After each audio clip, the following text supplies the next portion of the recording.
എല്ലാ കർക്കിടകക്കൂറുകാർക്കും 1202 വർഷഫലത്തിലേക്ക് സ്വാഗതം. ഈ വീഡിയോയിൽ പഠനം, ജോലി, ബിസിനസ്, സമ്പത്ത്, വസ്തു, കുടുംബം, ആരോഗ്യം, പൊതുവായ ഗുണദോഷങ്ങൾ, പരിഹാരങ്ങൾ എന്നീ രീതിയിലാണ് അവതരിപ്പിച്ചിരിക്കുന്നത്.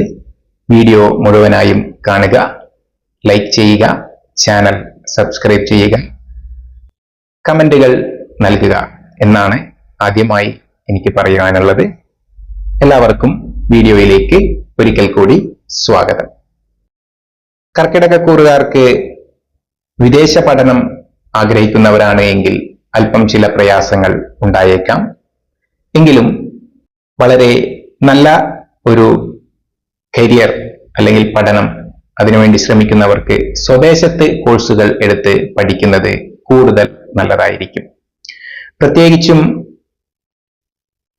എഞ്ചിനീയറിംഗ് വിഷയങ്ങൾ, കൺസ്ട്രക്ഷൻ റിലേറ്റഡ് ആയിട്ടുള്ള വിഷയങ്ങൾ, സിവിൽ എഞ്ചിനീയറിംഗ്, മിലിറ്ററി സംബന്ധമായിട്ടുള്ള ജോലികൾ എന്നിവയൊക്കെ നമ്മൾ അന്വേഷിക്കുകയാണെങ്കിൽ, പഠിക്കണം എന്നാഗ്രഹിക്കുകയാണ് എങ്കിൽ വളരെയധികം ഗുണം ഉള്ള ഒരു പഠന മേഖല തന്നെയാണ്. ജോലി സംബന്ധമായി പ്രധാനമായും കർക്കിടകക്കൂറുകാർക്ക് വിദേശവാസം അനുകൂലമായിട്ട് വരും. വിദേശത്ത് ജോലി നോക്കുന്നവർക്കും കാര്യങ്ങൾ അനുകൂലമായിട്ട് വരും. പ്രത്യേകിച്ചും real estate, construction, civil engineering മേഖലകൾ തന്നെയാണ് കൂടുതൽ ജോലിക്ക് ഗുണകരമായിട്ട് കാണുന്നത്. പ്രത്യേകിച്ചും ശാരീരികമായിട്ടുള്ള അഭ്യാസങ്ങൾ, കഴിവുകൾ, ക്ഷമത വേണ്ട ജോലികളായിട്ടുള്ള gymnasium, yoga, dance, physical training തുടങ്ങിയ മേഖലകളിൽ ജോലി ചെയ്യുന്നവർക്കും ജോലി അന്വേഷിക്കുന്നവർക്കും ഗുണകരമായിട്ട് തന്നെയാണ് കാണുന്നത്. ബിസിനസ്സുമായി ബന്ധപ്പെട്ട് അല്പം റിസ്കുകൾ ഒഴിവാക്കുന്നത് നല്ലതായിരിക്കും. പ്രത്യേകിച്ചും വിദേശവുമായി ബന്ധപ്പെട്ട ബിസിനസ് ആണ് എങ്കിൽ വലിയ രീതിയിലുള്ള ഇൻവെസ്റ്റ്മെന്റുകൾ തുടങ്ങിയ റിസ്കുകൾ വളരെ ശ്രദ്ധിച്ചു മാത്രം ചെയ്യുന്നതായിരിക്കും നല്ലത്.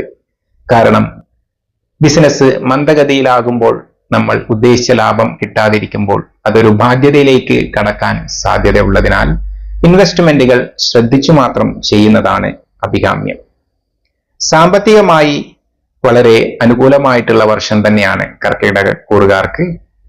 തീർച്ചയായിട്ടും ബിസിനസ്സിലൂടെയോ അല്ലെങ്കിൽ ജോലിയിലൂടെ നല്ലൊരു വരുമാനം അനുകൂലമായിട്ട് തന്നെ ഉണ്ടാകും.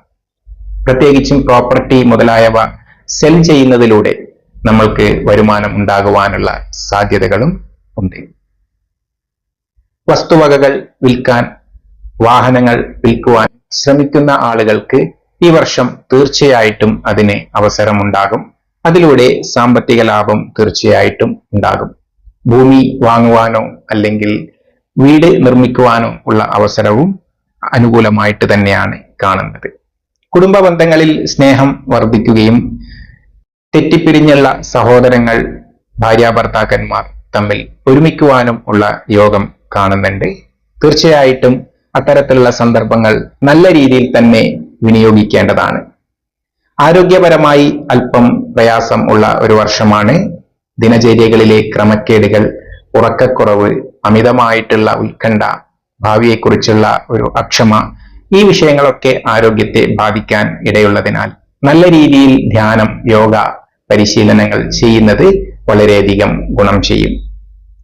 പൊതുവെ 1202 വർഷം കർക്കിടകക്കൂറുകാർക്ക് ആരോഗ്യപരമായും അതുപോലെ തന്നെ ജോലി, ബിസിനസ് സംബന്ധമായും അല്പം പ്രയാസം ഉള്ള ഒരു കാലഘട്ടമായിരിക്കും. എങ്കിലും സാമ്പത്തികമായും കുടുംബപരമായിട്ടും വളരെ അനുകൂലമായിട്ട് തന്നെയാണ് കാണുന്നത്. പൊതുവായിട്ട് ഇത്രയുമാണ് പറയുവാനുള്ളത്. പരിഹാരങ്ങളായിട്ട് നിങ്ങൾക്ക് ശിവക്ഷേത്രത്തിൽ ജലധാര, ദേവിക്ക് കുങ്കുമാർച്ചന എന്നിവയൊക്കെ ചെയ്യാവുന്നതാണ്.